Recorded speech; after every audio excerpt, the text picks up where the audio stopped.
জীৱন মানুহৰ স্মৃতিবোৰ ৰঙীন সূৰ্যে মেলা নিমগা দৃশ্যৰ দৰে মানুহৰ বিষণ্ণতাবোৰ কৰুণ খহি যোৱা নদীৰ গৰাৰ দৰে এন্ধাৰবোৰ গভীৰ সাগৰৰ গভীৰতাৰ দৰে আৰু কল্পনাবোৰ মধুৰ জোনাকে আৱৰা আকাশৰ দৰে এইটো জীৱন সুখ দুখ বেদনাৰ মধুৰ সপোন এইটো জীৱন কেইটামান মুহূৰ্ত কেইটামান প্ৰহৰ আৰু কেইটামান ক্ষণ আৰু এই প্ৰতিটো ক্ষণে ক্ষণে থাকে বহুতো আনন্দ বহুতো ক্লান্তি আৰু বহুতো হেঁপাহ কিন্তু এই সময়বোৰ জানো আমাৰ লগত সদায় থাকিব যাবগৈ বৈ থকা নদীৰ খুঁটিৰ দৰে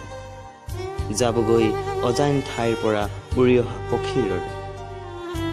এইটো জীৱন হাঁহি কান্দোনৰ লগৰীয়া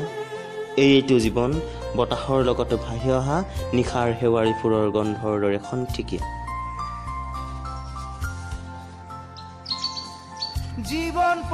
জীৱনটো ঘাইকৈ ফেন আৰু বুটবুট মাত্ৰ তাৰ মাজতে দুটা বস্তু শিলৰ দৰে জিলিকি থাকে বস্তু দুটা হ'ল আনৰ দুখত কৰোণা আৰু নিজৰ দুখত সাহস জীৱনৰ কাৰণে নিৰাশ হোৱাৰ কোনো কাৰণ নাই অৱশ্যে আশাবাদ বুলিলে যদি বুজাই কেৱল বাস্তৱতাৰ অস্বীকৃতি কিম্বা এই সৰল বিশ্বাস যে জীৱনে নিজেই নিজকে নিৰাময় কৰিব পাৰে তেন্তে আশাবাদো মূল্যহীন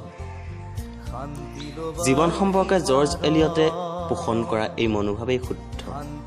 যে মোটামুটিভাৱে বৰ্তমানটো অতীততকৈ যথেষ্ট ভাল আৰু মানুহে চেষ্টা কৰিলেই ভৱিষ্যতটো বৰ্তমানতকৈ ভাল হ'ব